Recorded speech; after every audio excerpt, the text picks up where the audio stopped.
En geno mara Nyakaramogi ni Rio Makare machiegni e weche manyien mag migago kowuok e Ramogi TV. Ka in gi thuolo mar oro ote machuok e laini maro mar ote machuok ma en 30600 machiegni to mokwongo thuond weche. Duol matayo penj e pacho ka NEC olando mar yiero skunde 5 e kauntis duto mar temo timo penj mar klas 9. Ji 12 owito ngimagi e masiche 2 mopogore mag apaya otieno manyoro. Bod mochung' ne choko osuru e kaunti ma Kisumo olando medo arita e chiro ma Kibuye mar jiwo arita kaluwore kod lwenje mosekwako chiro no.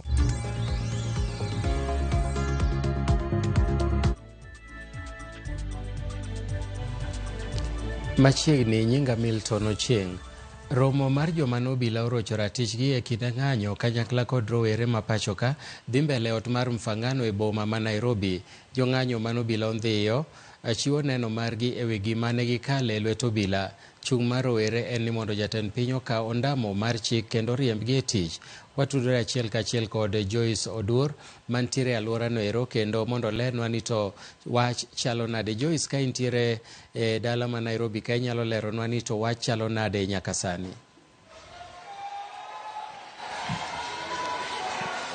Erokamano ahinya Milton Ochieng', awinji e yo makare kata biro ni achiel kachiel ka wantiere mane kar romo mar Ufangamano House mayudore e kaunti ma Nairobi kae. Ka odiochieng' ma kawuono romo ma kamae okelo kanyakla jokanyo mopogore opogore mano moriwo riwruok mar okinde pacho kae LSK, joked ne ratiro mar oganda kaachiel kod rowere mago midendo kanyo ni mag Gen Z. Odiochieng' ma kawuono gichopo kae mar mondo mi gipor wacha ginene kaka piny Kenya nyalo sudo mbele ahinya ahinya ko tok ng'anyo mathoth mane wanene pacho kae. Kata kamano odiochieng' ma kawuono bende nitiere jogo makedo ne ratiro mar oganda manyaka sani koro osewuok oko mar neno ni jogo mane obila otiyo godo kod teko mathoth ahinya kata jogo mane obila olal godo apoya nono okawnegi okang' mager, omigi hocho makare ka obila makamago bende inyalo kawnegi okang' mager. Gie thuolo ni Milton antiere kae kod jatenda mano riwruok mar okinde pacho kae LSK mano Faith Odhiambo, antiere kode kae achiel kachiel. Adwa mar mondo mi olos kodwa mar mondo mi onyiswa ne to nyaka sani en okang' mane magisekawo mar konyo jogo manyalo bedo ni obila ne okawo gi thuon to obila makamago inyalo kawnegi okang' mane. Machiegni ahinya Faith, inyalo mana loso gi TV mar Ramogi odiochieng' ma kawuono inyiswa ni un kaka riwruok mar LSK en ang'o musetimo mar neno ni umedo kedo ne ratiro mar jokenya e pacho kae machiegni?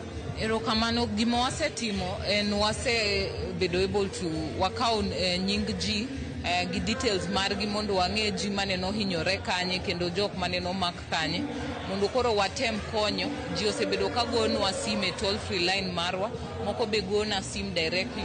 Watemo rangogi kama nomakgi, moko to hinyore marach be wasedhi hospitande mang'eny e Kenya ka. Moko wantie gi branches all over the country. Koro we're able to collect information. Mokoro watiyogo mondo watimo report mondo watero ne IPOA. Kich tija IPOA en nego bedni giyudo polis mage mane nomako jogi kendo gikanye kendo polis mane nohinyo ji. Gimoko morowa en kata ka gikaw details ma ji mohinyore kich nitie hospital, nitie records gi gik moko ma inyalo nyis. Shida mwantie go kanie jik mane nokaw gi thuon ok wang'eyo ni nokaw gi ng'a kendo pok gichako timo investigation mondo ginyiswa kaka gibo konyo jok mokaw gi thuon. Kich wan wawacho kaka kinde ma wakili tema Kenya ka gima watamore ni ok wanyal yie waduoge chienge kaka mane nitie mamoy ma ji ni kaw gi thuon, ji lal, jok moko duogo ka oneggi. Ok wadwa neno mano e pinywa masani. Wantie new constitution kendo wantie gi ker manyien mar Ruto to mwakwere ni ok onyal yie gik moko ma extrajudicial killings oduogi. Kich mage gik mane nowacho ni ok odwa neno kich kane deputy ker mar piny nowacho ni gigo nokomore to kanodonjo kaka ker nowacho ni gigo obo hakikisha ok duog kendo e pinyni. Koro wang'ise ni oparo gik mane nong'iso jopiny nomiyo promises to wacho ni promises go nyaka make sure o deliver. Wadwaro collect evidence, wadwaro konyo ji mosehinyore mondo wakikisha ni wabotable report ne en mondo koro onyal team investigation. Nowacho ni okobie ni gik moko kaka ma otimre pinyni, koro nyakwa an be wa hold the accountable, wabo bedo able to collect evidence, emwaluongo ji te ma ohinyre, ji ma koro pod rango jokgi moko ok giyudo kaka okinde wakonygi mondo wabo table report wabo miyo ker ma piny mondo wang'ise ni koro mae report mane gik ma wasebedo wa take down mondo koro wakikisha polise gi agencies te motimo timgi moko yie e pinyni ginene according to constitution marwa omakgi gibed prosecuted mondo kik oduoge e pinywa kendo. Airo kama na inya. Milton mana kaka iwinjo mano ne antiere kae kod president mano mar Law Society of Kenya Faith Odhiambo lero nwa yo makare gigo mag gin kaka riwruok mar okinde pacho kae gibiro bedo ka gitimo mar mondo mi gine ni gimedo kedo ne ratiro mar jo Kenya. Milton kionge kod penjo abiro bedo ka duoko ni achiel kachiel e studio kanyo mar mondo mi dhi mbele kod weche manyien mag migago. Milton. Isoduor kuom report majaber makamano. Ka koro wadhi nyime en ni doho ma Nairobi oyango ni chenro mar okumba manyien mar thieth SHA en ataro mar chik. Jong'ad buche adek Alfred Mabeya, Robert Limo to gi Frida Mugambi owacho ni ne ok ochok pach jopiny kapok okete obedo chik. Kata kamano gimiyo jood bura ndalo 120 matimo lokruok makare ne chikno. Ng'eto noduoko piny owacho chien ni mar chenro no manyien mar okumba nowinjore ochak tiye dwe mar 10. Ng'eto makama ochiw tok Joseph Enoch Aura mar riwruok mar KMPDU kod riwruoge jotije piny owacho dhi e doho mar chungo chenro no.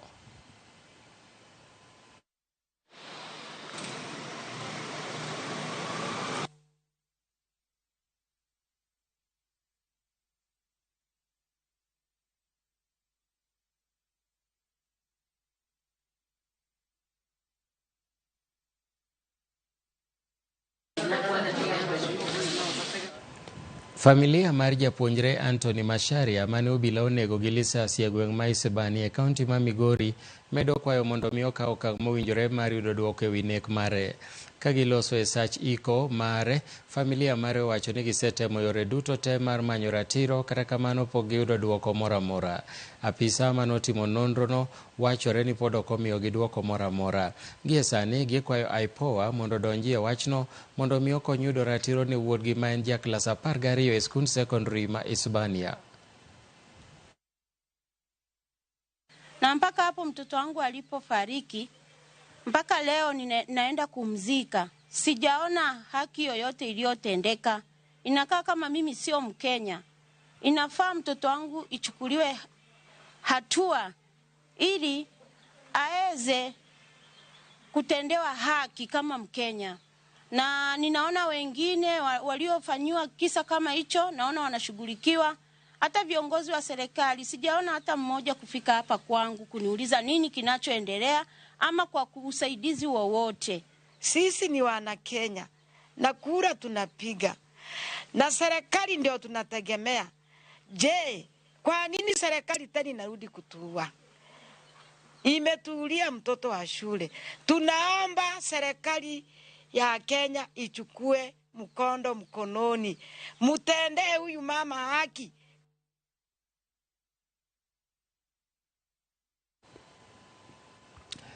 E weche mamoko ni duol manono tije obila IPOA wacho ni nyaka sani giseyudo ywak maromo 10 wi jok manomaki, jok manondhi kata jogo manolalgo e kinde ng'anyo mar rowere, kendo gidhi mbele gi timo nonro margi. Kaluwore kod ywak magiseyudo, IPOA wacho ni ji 8 kuom joma nondhi kendo lalgo oseyudi ka ngima. Jogi wacho ni nosandgi e kinde mane omakgi, kata bed ni IPOA kwayo jogi mondo ndik dhogi e wi wechego. Gin Austin Omondi, Gabriel Oguda, John Frank, Dre Mwangi, Shadrack Kiprono, Osama Otieno, Leslie Muturi, duto manolalgo Nairobi, kod Joshua Okayo mar Kajiado. Rawera manyinge Joseph Mwangi ma Nairobi to pok oyudre nyaka sani, ka IPOA kwayo joneno mondo wuog oko mondo ndik dhogi mar konyo e nonro. Denzel Omondi ma Nairobi ne oyudi kowito ngimane, ka IPOA wacho ni negi timo nonro kendo giyudo lipot mar obila kanyakla kod joneno mowuok oko ka joma nigi pichni mag wang' dede kata mamoko bende ikwayo mondo chwal negi. Ne rowere adek ma Isiolo magin Muktar Tache Ali, Nuri Abdi Diba to kod Isa Osman gikwayo joneno mondo chopo chwal negi wach madhi konyogi e nonro.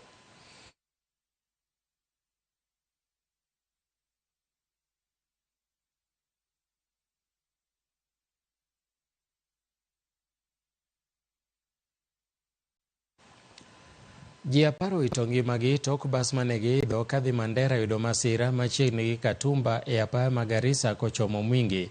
Bas nowachore ni notuomo trela mane oyiengi e bath apaya e kinde manotemo kadhe otieno ma saa 7. Jowuoth mamoko yudo hinyruok maricho kendo ochwalgi osiptal mopogore kuma giyude thieth.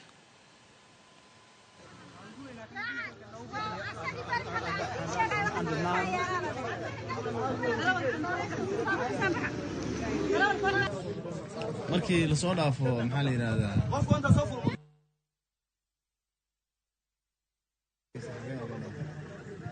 ma bisaarkiisa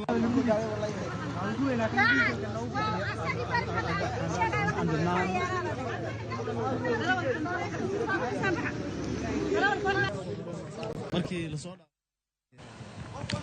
Miyo gi nyathine owito ngimagi kanyo e masira mar apaya tok lori tuomogi e boma ma Kangundo otieno manyoro. Miyono mane ni apiko ne otuom gi lori mano odogo nyonogi ka jariemb apiko to notonye masirano. Jariemb apiko e apayano osewe geche magiwacho ni ok migi luoro e apayano ka bende gisewo obila kuom kawo malo saa 1 kapok ochopo kanyono kata beni tesendo obila ni mana kilomita 2 kowuok kuma ne masirano otimore. Bodaboda anaendesha bodaboda, mtu wa roli anamfinyilia kwa mtaru, anaumia. Na shida hiyo mtaru iko katikati ya rodi na hakuna action inachukuliwa tangu lini ama lini. Hiyo mtaru imekuwa hapa for many years, many days, many weeks, many months. Ile accident nimepata hapa imenishtua moyo. Si kitu ya kawaida, ni mara karibu ya 4 hii barabara huu mwaka. Barabara imekuwa mbaya, tunalilia barabara kila wakati, hatuoni mambo inafanyika. Imekuwa ajali mbaya sana na tunaomba jambo kama hili lisirudiwe. Kwa hivyo wale washikadau wote ambao wanahusika, kila mtu afanye kile ambacho anastahili ili tuepuke ajali kama hizi. Lori yenyewe ni lori ilikuwa na furuta ingine nyuma, ilikuwa imebeba mawe, na wakati mwingi hawazingatii zile sheria za barabara. Sheria huwa izingatiwe vile inavyotakikana. Malori kwa sababu mchana huwa inatolewa tax, wanaongopa kupeana pesa kwa kanjo.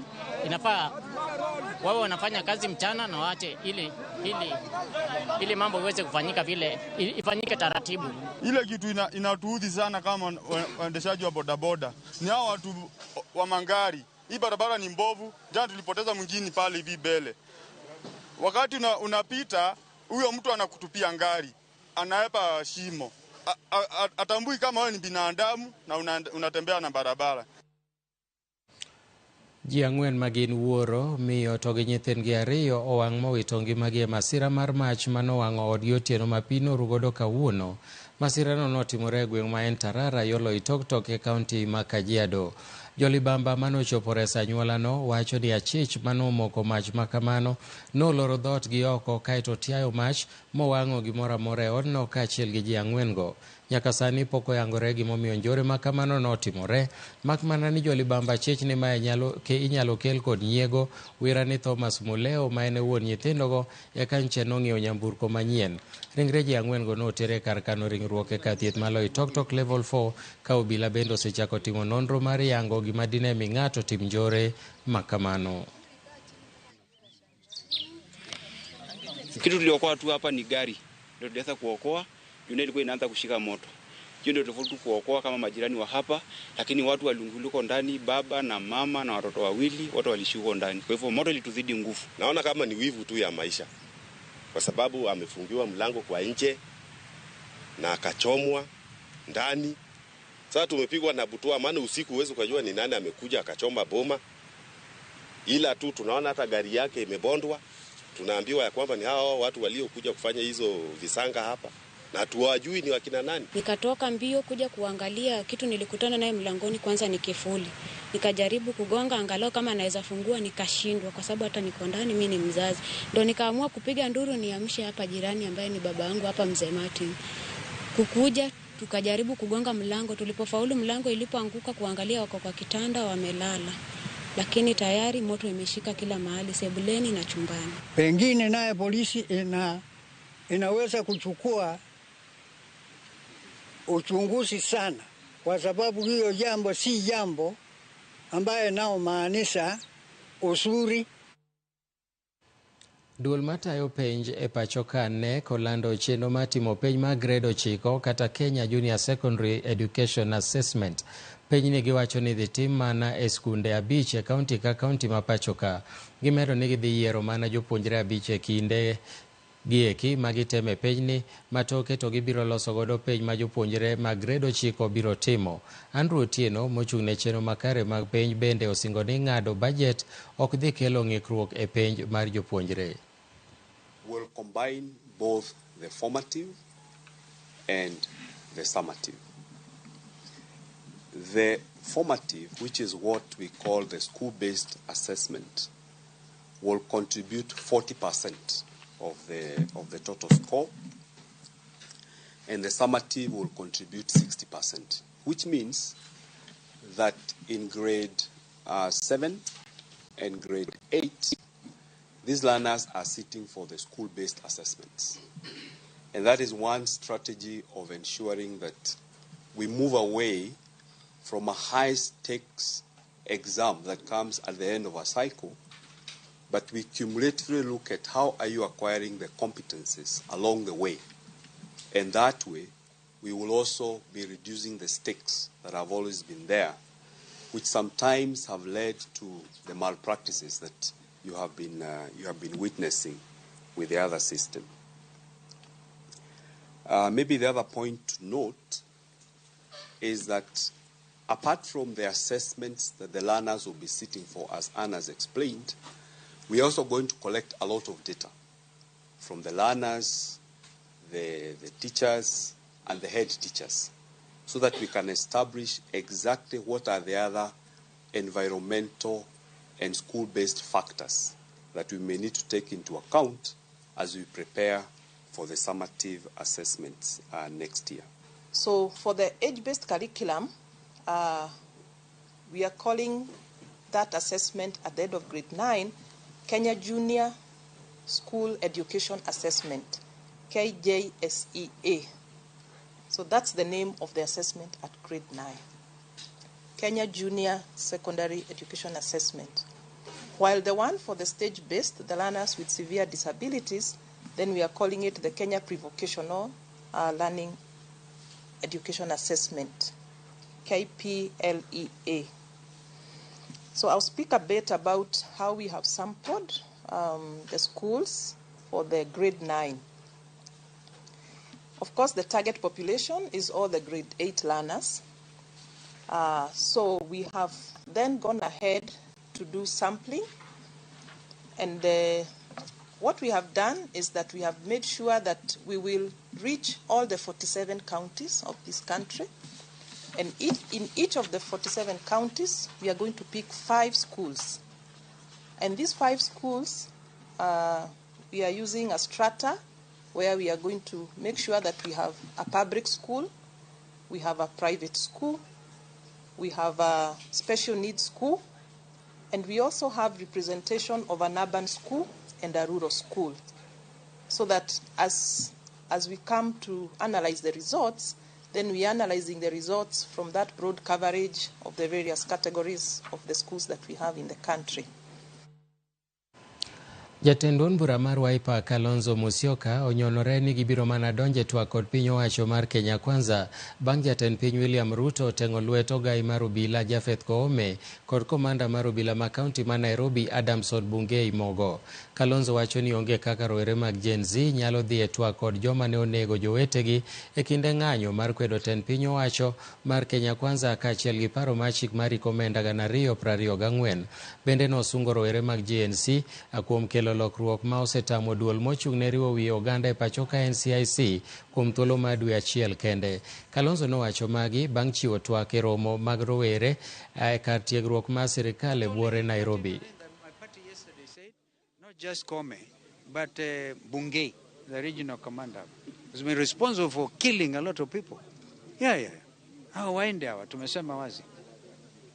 Before actually you talk of dialogue, mimi mwenyewe majenzi wanasema hawa kwanza ambao ndio vinara wa mauaji, kwanza wajiondoe ama waondolewe, then we can talk dialogue.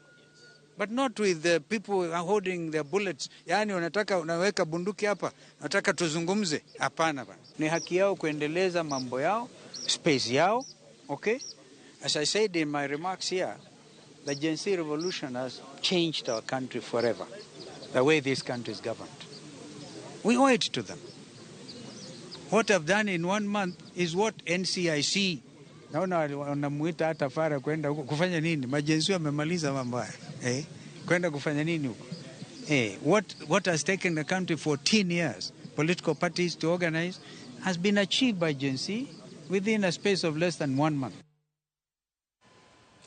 Oganda mopogore pachoka medo golo pachgi kotenore kod okang' ma jatend piny William Ruto mar riembo jotend migepe sirikande odiechieng' manyoro. Watudore gi jafwambo marwa Georgia Oko mantiere e gwenge mag Mombasa mondo mi wane madhi nyime. Georgia Oko, kapo ni nyalo winja, thuolo en mari. Erokamano ahinya. Wantiere e kaunti ma Mombasa kuma twak pod dhi nyime e wi okang' mane jatend piny Kenya William Ruto kawo mar golo jotend migepe e pacho kaendi.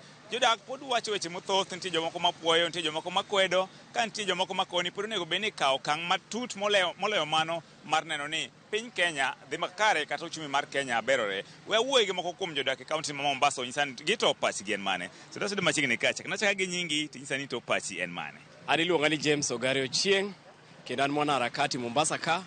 Tadwa na wach kama, kendo adwa na puo rais kuom teng'o lwetgi mogo e waziri ka. Nikech jogi nosenenore maler ahinya ni gin jok mane tich osetamo, kendo nok ginyal tero rais mbele gi tayo piny Kenya. To omiyo adwa na wachne kama bende ni tenga lwet jogi mogo koromo. Kaw jogi jomonego bed ni e jela, tergi e jela as early as nyoro. Nikech magi ok jok monego bed ni baadaye idogi duokogi kendo ni gidogi bete sirikal. Gimo wacho niya, vijana ma Mombasa ka, wan kaka vijana ma Mombasa ka, wan wacho ni ka wadhi mbele, jok ma ibro duok e baraza mar waziri, mabro bedo e kombe mag migao mopogore pacho ka, nyaka bed jogo mar qualified, jok ma competent, jok moromre gi kombe mimiyo gigo. Ok ibed ni miya ng'ato kom nikech weche mag siasa, nikech ogoni pap. No, mano ok wanyal dhi mbele kamano. Omiyo adwa ni wach ne Rais William Ruto. Notimo gima ber ahinya kendo wapuoye, to mano pod ok oromo. Ka watu wa mar ariyo mar neno ni ji temo sekwelo. Wach fertilizer pod ok en wach ma wasewinjo kodhi kumoro. Wadwaro ni jok mano owuondo jo Kenya, mauso na jo Kenya fertilizer ma ok ni kare, mondo odhi e jela. Wayude pa jodak machielo, chaka gi nyingi tinyisa ne ni to iti paro nang'o kopo ni ogik ni koro jatend piny yiero jotend migepe onego ong'i ang'o gini. Mokwongo wagone president erokamano matin. Mokwongo iluonga ni Eric Otieno Nywera, an mkaji ma Mombasa ka. Mokwongo wang'iso president ni gimotimo otimo mana matin, onego tim mang'eny nikech rech kethore gi e wiye, top gi e wiye. Koro onego bed ni rech kosechako top gi e wiye to rech no onego wit te. Nikech waneno ka president ogolo jomoko, to wadwaro ni kata mana reform ka police bende reform, jomanyo neg ma manyo dhi maandamano ka be mondo mi haki margi.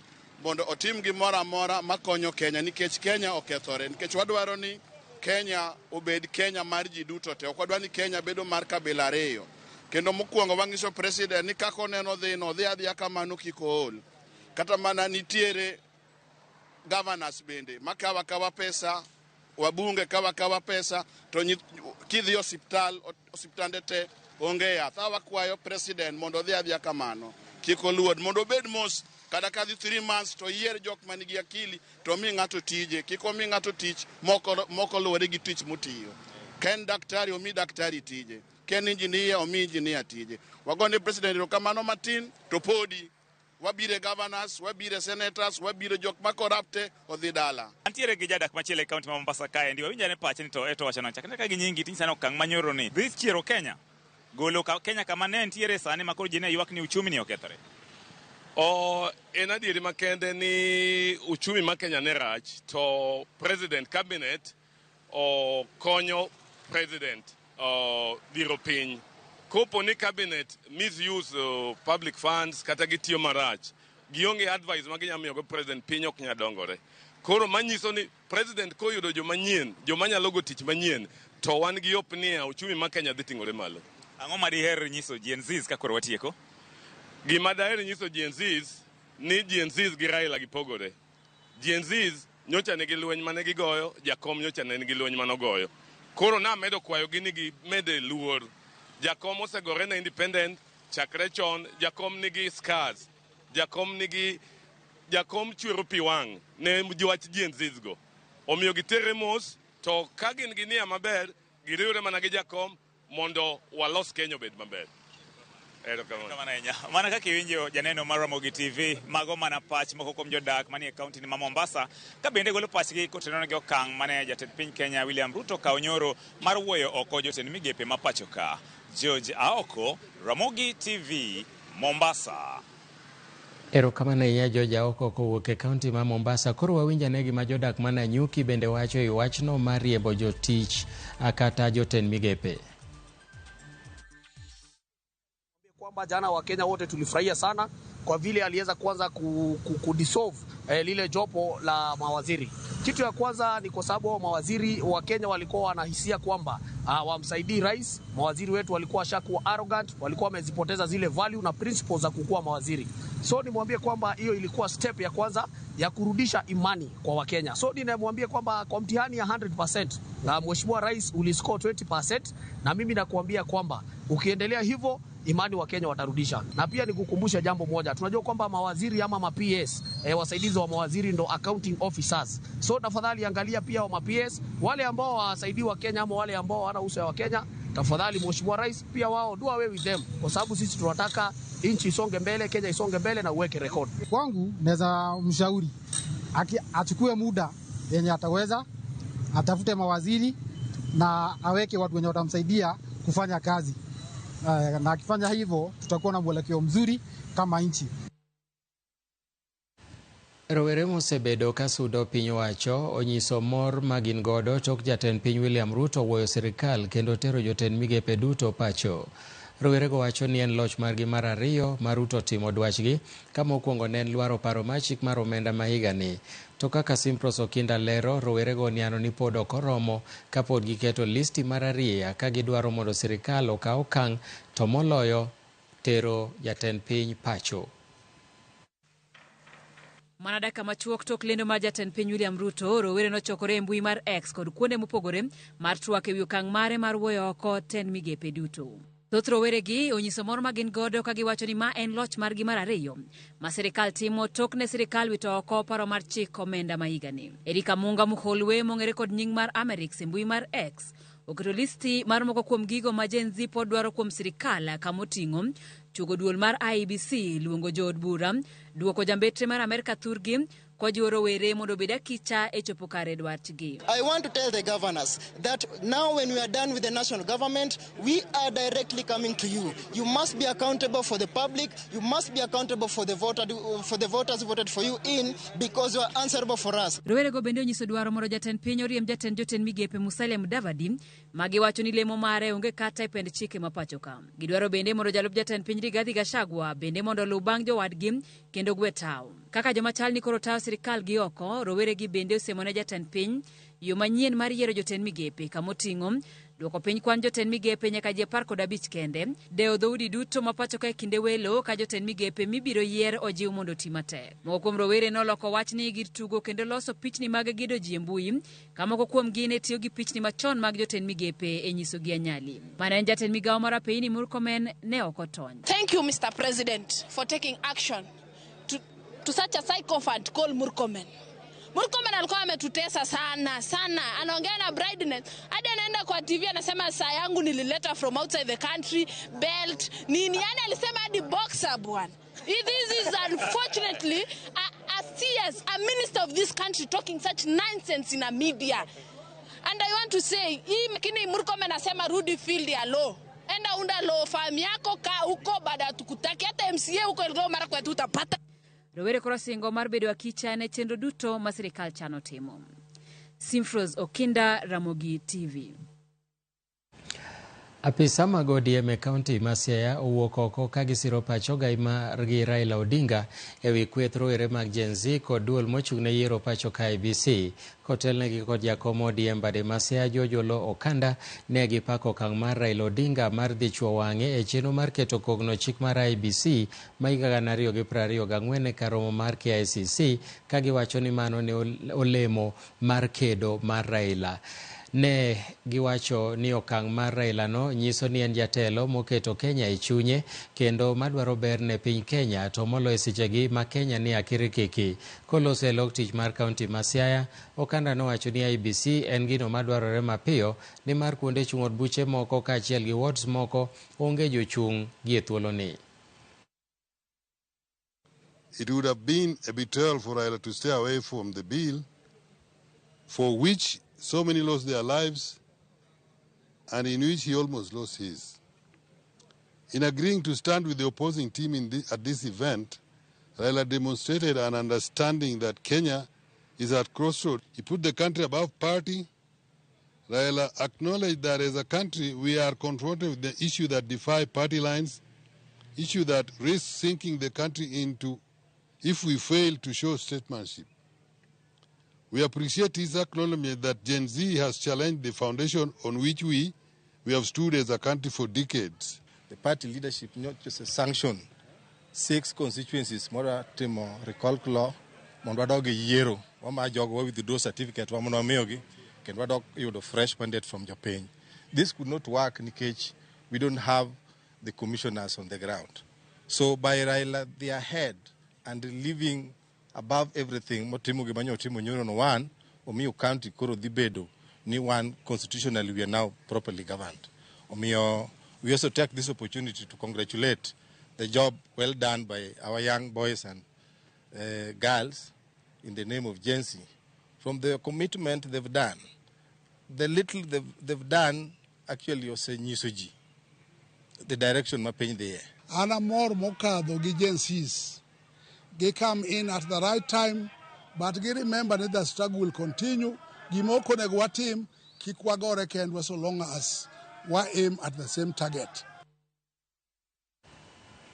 Umedo neno weche manyien mag migago kuwuok e Ramogi TV en thuolo mar kawo yweyo mokwongo, to kapok adhi e yweyo yiena mondo asom ote museorono e laini mar ote machuok 23600. An pod apenjora gima ne somb 844 okoso e pachoka ma Rich Sam wuod Odhiambo, kaeto aneno ote ni kanyo Lilian Ochieng kani Kibos iwacho ni pare ni an ba neni. Machielo bende wacho ni an Emmanuel Obanda kawuok Ombwede Ligega, wacho no wadgi nche no hinyore masira ma sienyruok malo, pole sana, okwayo ni mondo lamne. Kaeto Ramogi TV ma Patel mar Honge Beach, adiera to ber migao modong'no. Mano to okawinjo gimiwacha. Milton masiche mag apaya ok nyal rumo ka mibadhi pok orumo kuom apisa mag traffic ma uso ngima jowuoth kuom kawo asoya ma Richis wuod Odhiambo. Kaeto Brian Pinky wacho ni watching live from Sibuoche Kanyamkago. Ramogi TV lerwa koyo Nyasaye mondo ket chuny okay, mano okowinjore gi ka. Okumba mar Chief owito oko, to kawuono ni nayudo ote machuok mandikruok kaka jakanyo. Otego ni oro chakre kata mna nyoro nyocha. mak mana ni kaluwore gi ng'eto makawuono ng'eto no ondiko kane wasome maber, ondiko ni kata ndikruok bende chungu mondi nyaka chieng' ma jood bura biro lose mapuodhe mobed chik. Kaeto mogik kanyo Sara Singa, nyakwar Odongo mar wang' neno West Kanyamkago, amor gi Ramogi TV kendo aneno Migago kod baba wa Singa Odongo mano wuon Adoyo. Nyakwar Ramogi akaw yweyo mathin, kik idhi mabor, aduogo bang' thuolo machuok.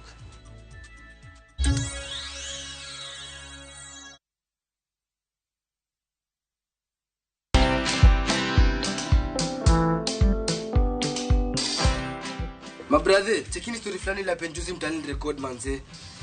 Lakini bro, kazi itakuwa tu ni kujaza simu na hizi mavida. Ai, kujinice tu kaka. Mwananchi ndani ya narada medalia pesa. Leta tenje ni kushopilia tutaomoka. Citizen Digital wako na platform fulani kwa site yao inaitwa Wananchi Reporting. Hapa unaweza tuma story yako kwa website yao ama kwa app yao ya Citizen Digital. Na kama hiyo process ni ngumu, unaweza tuma story kwa email yao, WhatsApp number ama uitumie kama SMS. Alafu gani napataje bro? After story yako imepublishiwa, hapo ndo una receive 1000 kwa simu yako. Bro, au umenichanua. Don't just witness the news, be part of breaking it. Download the Citizen Digital app and share your story with Wananchi Reporting today. Citizen Digital. Makobori anteno harali Ense yo mwando Kana ni ya makiaya Hinche kiko yetira Makobori anteno yo harali. Kupata huu wimbo kama sikiza tune yako, bonyeza *811 *446#. Kumbuka, sikiza na Citizen ndo nyumbani kwa wasanii wote. Kidliekno achiel maber nigi achiel marach.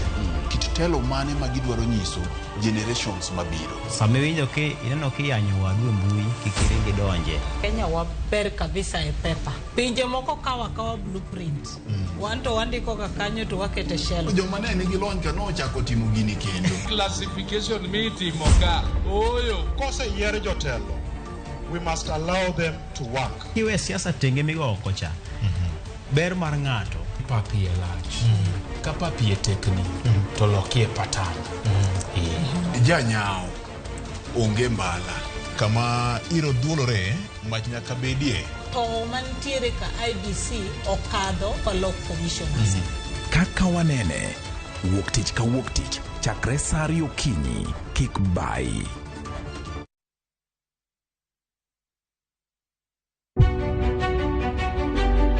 Chakre kinde mosekalo nyaka e chuny ngima ma pile ka pile. Tiprosa dawa iwacho neria marach kendi dwa hewe kendi riambo moingo dawi. Wuoth kodwa sama wanono sigendni mabeyo mag gwengewa. Ng'e ber kod rach, mor kod kuyo ma ng'ato nyalo yudo e wuodh ngima. Asai mama. Nasikwiri ni okan mama ukicheki lunga gi nyingno ero. Mama nyisi. Riuri kodwa mondo wane sinema mabeyo ahinya ma uwinjore wawinj kendo wamorgo. Kendi ng'eno wono sipi mabeyo lakini nitie kuma kete mani. Winam Cinema, Jumapil saa 2:15 otieno kod saa 4 otieno. Kik bai.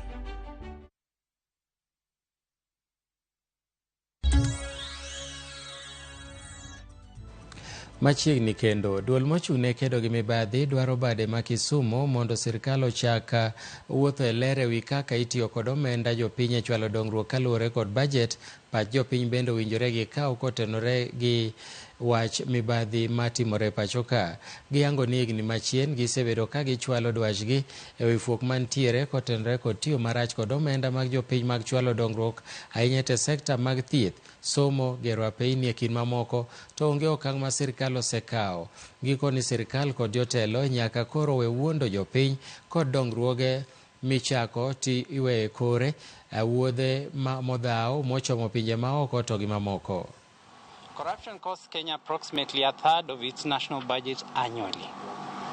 This rampant corruption not only diverts resources from critical public service such as healthcare, education, infrastructure, but also deepens inequality and poverty. Yuakwa en niya, waneno ka gik moko ok dhi kare. waneno ka mibadhi ng'eny, waneno ka projects ok ti maber, ineno ka kamoro osechul pesa contractor tetete to kidhi to project no kiyudi. Gik moko ni MCS dhi Tanzania ka, moko nchi neno MCS ma Kisumu ncho dhi assembly ma Uganda. Assembly no chal mana jikon.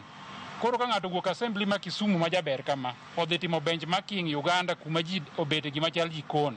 Mano to koro somo mane. Ok apani dhi kama ji dhi malo, wadhi kuonde ma gik moko beyo.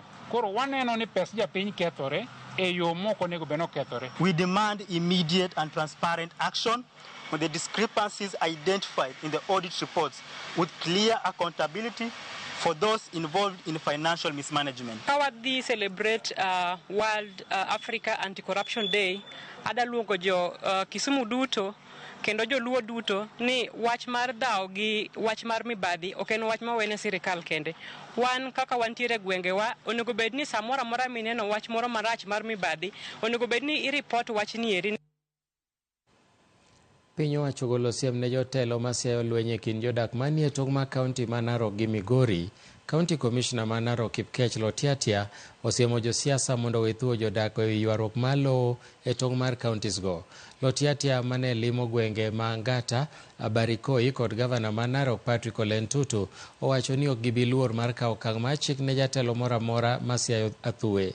Gavana Ntutu bende owacho ni gidhi loso twak kod nyawadgi ma kaunti ma Migori Ochila Yako e yudo duoko makare e wach tong'no.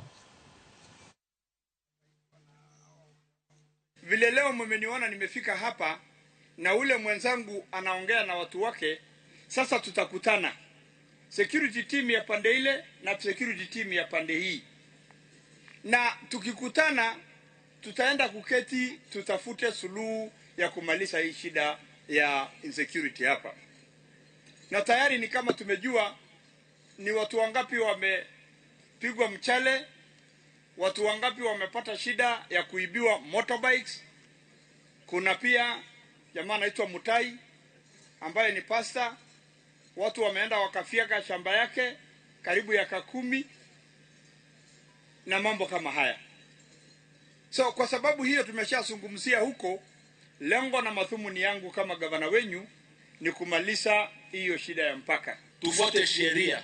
Shamba iko pande gani? Mali inapiganiwa ni wapi? Mali iko mzozo ni wapi? Kaunti gani? Ni pande gani? Kwanza tujue kwanza kwa nini. Mbona watu kila uvamizi kila wakati kila kinatokea ni jimbo moja ambayo ni uvamizi kule. Nyinyi naye pia kuna watu ambao wanatoka kule wakavamia watu majirani wenzetu kule ile jimbo lingine. Kunao vijana wenu. Mueleze vijana wenu wakome wasifanye nini, tutadili na wale wengine na mimi sitachoka kusema tutadili na mhalifu. Gavana ma Kiambu Kimani Wamatangi dwaro na pisa maduong' mochung'ne Tatu City Preston Mendehol mondo kwang'uono e lela kaluwore gi weche moko manowacho e lela manobalo gi cheno ma pango tiyo gi lope ma alworano. Koloso e log tich mar kaunti ma Kiambu, Wamatangi wacho na tamala 10 mag lope mitime dongruok gi ji giwegi onego chiw ne sirikal, kowacho ni okang' mar jatatijeno en gino mochwal gi dwaro ma josiasa moko. Nowacho bende ni chik oyie wach gedo mar od gavana gi mar jalupne, komedo ni okang' mar jatatijeno omonogi yudo thuolo makare mar gedo udi mowinjore, kolero ni udi midwa gero gin mag jopiny to gin magi giwegi. Public apology for having intentionally called a press conference to malign my name as an individual and my government. And I'll be waiting for him to do that as quickly as possible. In the absence of a public apology, I'll seek redress in a court of law as an individual, because that was intended to malign me as a person.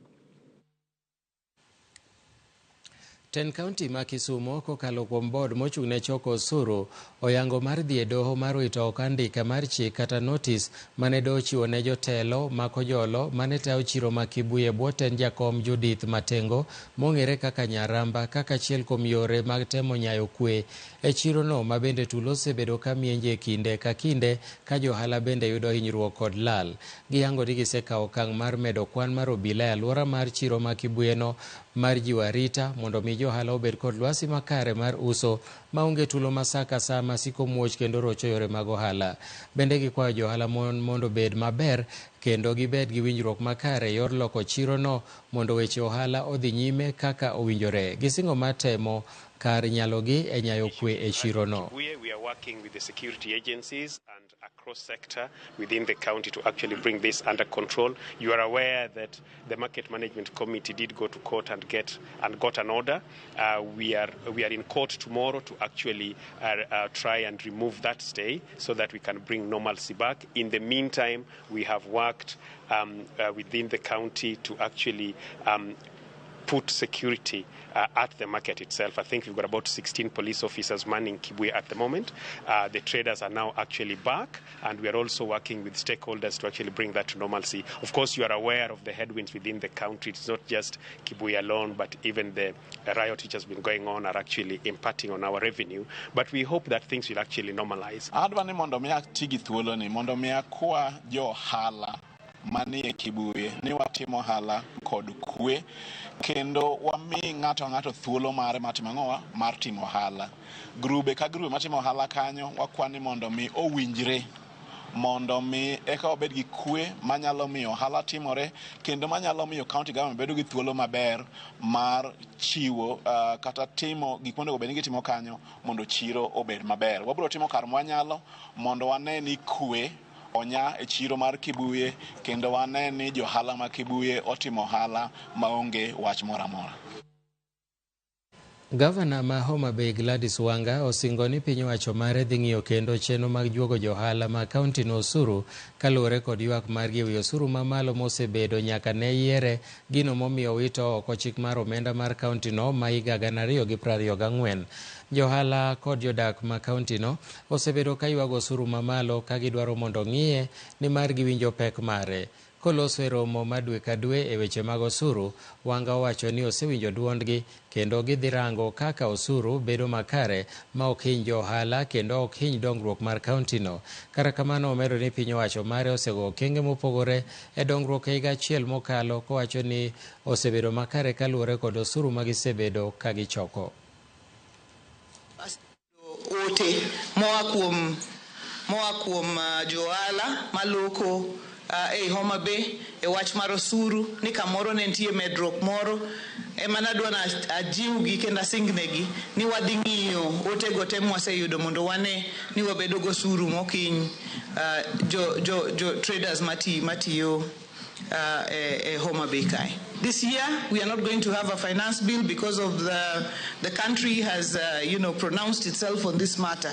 So we will just continue to see that our rates of taxes do not harm the traders that we have within the county. And for the traders who have raised issues with regards to the rates, I want to say that we have heard you. We have heard you. You have been discussing with our revenue officers, and we are going to be looking at an opportune time to make sure that these are harmonized as per our discussions. We still have some gaps in the cashlessness, but we are tightening every spot on this cashless system. Katiegruok e weche mag ochumi kaachiel gi riwruoge mamoko mag dongruok ochako chenro mar geto dino bugni e sekta mar thieth e kauntis 5 ma pacho ka. Giwacho ni medruok mibadhi kod tiyo marach gi omenda mosebed kichiwo ne kauntis osethiro sekta mar thieth. Jaga bajet e pacho ka Dr. Nancy Nyakango owacho ni apisi mare kaachiel kod mar Auditor General biro nono kaka omenda mochiw gi USAID itiyo godo e tayo chenro ni. Komiti mochung' ne tudruok e kiepe mag sirikal owacho ni gibiro chiwo thuolo mar lalruok kod twak e kod mago ma counties ma loso chike matayo sekta mar thieth gino ma bende biro konyo e tayo chenro ni. Chenro ni biro dhi nyime kuom higni 5 e counties mag Mombasa, Kakamega, Kilifi gi Isiolo. They are able to explain what is happening and separate it from the other activities that they are carrying out so that there is no misuse of funds. Maybe I need to tell you that a lot of times funds get mixed up, and I'm also appealing to the program coordinators and those who oversee to ensure that these activities are closely monitored. On the side of members of the County Assembly, we will also provide technical support to enhance their capacity to oversight the use of public resources. And we believe that every day as we interact with the common Mwananchi, we interact with our laws, we interact with our policies, there is always a new thinking, there's a paradigm shift in the way we are doing things. Therefore, IGRTC will come in strongly in supporting all those issues in terms of collaboration, harmonious relationship, cooperation, consultation between the two levels of government and also amongst the county government. Jokedo ne alwora kod lokruok mar lwasi e kaunti ma Migori oseyo piny owacho kuom keto yomyom e kedo kod lokruok mar kor lwasi. Gidwaro mondo piny owacho onywand ji duto te e kedo kod lokruok marach mar kor lwasi. Jafwambo marwa Migori George Juma miyowa ler. Midhiero ma ikedo kod lokruok mar kor lwasi pod nenre e piny Kenya, kata bed ni piny owacho bende wacho ne giketo kenge ma opogore opogore ma oting'o pith mar yien kaka yo mar kedo kod midhiero ni. Chieng' mar Nyasasa kod kata pi oula mapong' ma osenenre pacho kae gin moko kuom midhiero ma itudo kod lokruok mar kor lwasi. E kaunti ma Migori, pi nam lulwe ma kinde machuok moko aliende ne opong' moyienyo kendo daro gande mathoth ma odak alworano mar nam lulwe osetudi kod lokruok mar kor lwasi. Penjo maduong' en ni bende piny owacho nitiere lai makare mar kedo kod lokruok mar kor lwasi. Paro ni kaka jotelo they always gin gi pesa to gin gi systems, gin mag kaka systems owinjo bed ni ran, owinjo bed ni gi involve jok mantiere e ground e yo motegno. Tiyudo ka seche moko wantiere wan e ground, onge kaka ground chalo, to kaka jopur chalo, gi kaka piny chalo, to wan owuon inyalo manywa mana ka ntiere gimomoko ma gidwaro. Ok waseneno ni to wan wadonjo gi kanye to piny owacho tugo mane mondo mi wakonyre, mondo mi wane impact kata wane lokruok kata pogruok. Moko kuom jokany makedo ne alwora e kaunti ma Migori ywak ni piny owacho nyiso nyau e kedo kod lokruok mar kor lwasi. John Bosco men director no mar rukno mar Green Life wach ni rem mar piny owacho e nywando migepe duto e ng'wech mar kedo kod lokruok mar kor lwasi osethiro chenrogo mar kedo kod lokruok mar kor lwasi. Kanyo no pok obiro motudore maber ahinya. Wan e yo moro ma jakanyo no moro amora temo timo mana kar monyalo e yore kende owuon, lakini mondo mi wabi kanyakla walos chenro ma wawuoth achiel ok osebedo. Kurano kapok iyango gimosetimore gara gi kuma ji osegike, iwinjo mana ni chenro osechako sudo nyaka kiwango machielo ok wan e ler mar kaka floka tiyo. Bosco wach ni thoth migepe kod oganda osewe oko e weche mag pidho yiende kod mamoko ma itiyo mar kedo kod lokruok mar kor lwasi. Wan bende wasemanyo yo ma wanyalo tudorego kod piny owacho mondo wakonyre e neno ni tijni otiyore, to ok osebedo kare, ok osebedo konyalore nikech pok oyangore na maler ni to piny owacho tayo chenro ni eri e yo machal nade. And then seche moko iyudo ka maybe gimoro machalo kaka community mag climate change gin ga gi political interests. Kar mondo gimany jok mar genuine manyalo tiyo tijno kata manyalo advise on what to do, tiyo gimanyo jok ma maybe they may not be knowing anything about environment or anything, but gin gi political interest. Samoro gin attached to some politicians, koro maybe samoro gibedo rewarded in a way. Kata bed ni piny owacho setemo goyo kang' e weche mag pidho yiende kaka yo mar kedo kod lokruok mar kor lwasi, jokedo ni alwora wani thoth yiendego osetuo e kaunti ma Migori nikech onge arita makare. Magi organize godo kata mana weche mag pidho yien, en yien mipidho. They don't grow trees, but they organize for planting of trees and not maintaining trees on the ground. Kamora mora mibiye, kata sama mantie sherehe mora mora, yien mopidhi kido kanyo in the next 1 month. Onge yo malong'o magi maintain godo yiendgi e ground mondo timang'owa mondo dongi. Gin gik ma kosepidhi tiwe kamano. Koro mano we cannot really achieve the goal. Piny owacho jiwo mondo ketie tim chike ma olosi matayo chenrogo mag kedo kod lokruok mar kor lwasi kendo nywando pacho oganda duto e chenro ni.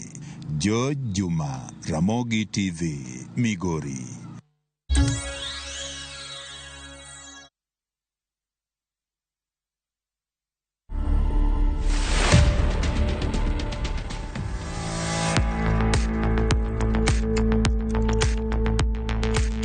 I don't my brother, kuna kamzee hapa kanakaa kifo na pesa imeshikana. My brother kaniambia speed plus quality mlete Kenya hapa tunaweza hongana tuspidishe harusi ya kuoa asubuhi akufe saa 8. One day he started coughing. My brother told me, in the addiction world, it's just rough. And you got to be rough to survive. Watch this story and more real-life stories exclusively on Citizen Digital. Kenya's #1 app, Citizen Digital. Ma e chenro makeloni danji maliet. Ma e chenro makeloni weche mamolo seche duto. We are only beating job. Kik od belo bai. Kabuona ngol moral mar mdakel belo kaka winjore. Ma e chenro makeloni duond yawuoto nagi. Wakwa rowere bende kiyudo matin kik icham te ikungo. Duond mine Kaja odi miyo nigi pesa malo dichuo. Support. Kodo hala. Gimotimo as a fashion house, we measure in both ladies gi chuo. Mane mbak ndalo chakre wuok tich nyaka tich abich saa 8 odiochieng'. Mane Ramogi TV.